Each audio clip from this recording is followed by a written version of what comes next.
La lumière irradie un salon cossu. Ennoyauté, autour de la table, on s'affaire autour de tasses fumantes. Un enfant, serti de jouets, observe le cliquetis des cuillères. C'est le déjeuner. Une petite fille, sur les genoux de cette femme, à gauche, happe notre regard et nous introduit dans l'intimité de cette scène domestique. C'est une scène de genre, une scène familiale en l'occurrence, que peint ici François Boucher en 1739. Une vision intime du quotidien.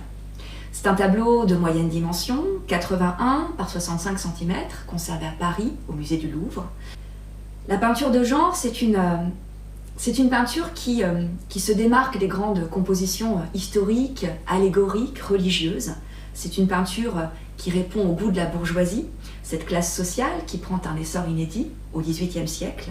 L'art de vivre bourgeois, ce sont les mots de l'historien Daniel Roche dans son Histoire des choses banales. Une autre façon de vivre, en quelque sorte, plus intime, moins ostentatoire. Quelques mots sur Boucher, peut-être ? François Boucher est né en 1703. Il a 36 ans lorsqu'il peint ce tableau. C'est un peintre établi. Il s'est sans doute formé auprès de son père, Nicolas Boucher, puis de François Lemoine. On le voit ici, représenté par le peintre suédois Gustav Lundberg en 1741. Il a, comme nombre de peintres de cette époque, effectué un voyage à Rome pour se confronter aux grandes œuvres italiennes. À son retour en France, il gravite autour de l'Académie royale de peinture et de sculpture et bientôt, il jouit de commandes royales. Par la suite, sa notoriété est assise par la protection de Madame de Pompadour. Donc, c'est un homme qui jouit d'une grande fortune critique de son vivant et pourtant, c'est un peintre que l'on va désavouer par la suite. On lui reprochera une certaine affaîtrie. On lui reprochera surtout de ne pas avoir le génie de ses contemporains.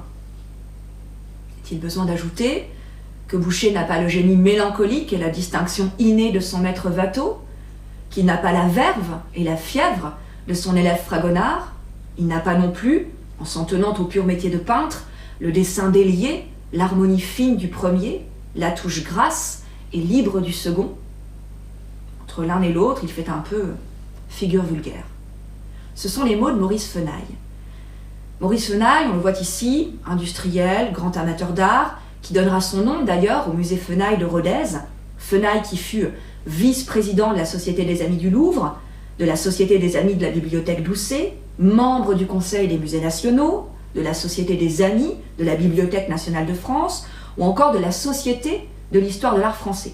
Bref, Fenaille qui est loin d'être un véotien. Et pourtant, ces mots traduisent l'état d'esprit d'une époque qui a jeté Boucher aux oubliettes. Alors, tirons les fils du monde. Mais observons de plus près cet intérieur. A priori, c'est un intérieur bourgeois. Observons le miroir aux formes alambiquées. C'est un objet caractéristique du style rocaille, omniprésent dans les hôtels particuliers ou les palais de cette première moitié du XVIIIe siècle. Le rocaille, c'est un nouveau répertoire iconographique qui s'inspire de la nature et plus précisément des coquilles qui ornaient les grottes, les nymphées ou les jardins. On va jouer des lignes serpentines, on va jouer de l'asymétrie des motifs.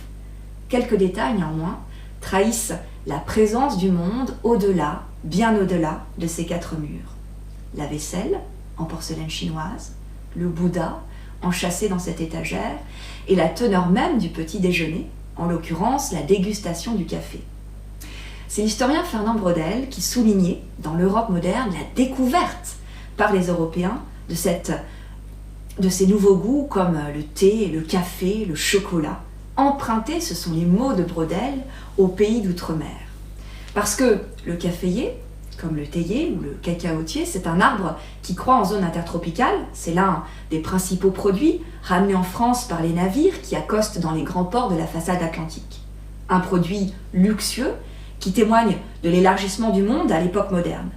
Boucher était fasciné par cet élargissement du monde. Il possédait lui-même un grand nombre d'objets exotiques. C'était un grand collectionneur.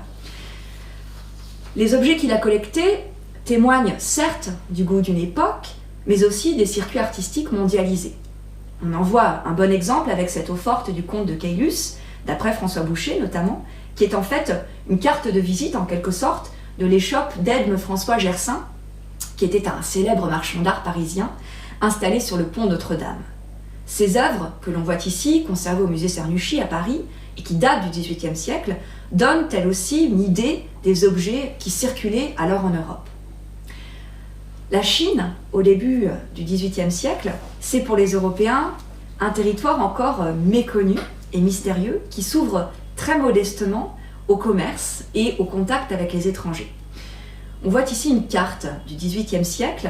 C'est une carte qui a été dressée par Jean-Baptiste Bourguignon d'Anville, qui était le géographe du roi. C'est une carte dressée à partir de l'exceptionnelle documentation amassée par les jésuites. On rencontre justement, à la fin du XVIe siècle, quelques jésuites dans cet empire du milieu, mais il ne s'agit que d'une poignée d'hommes. Une poignée d'hommes qui plus est étroitement surveillée par le pouvoir impérial.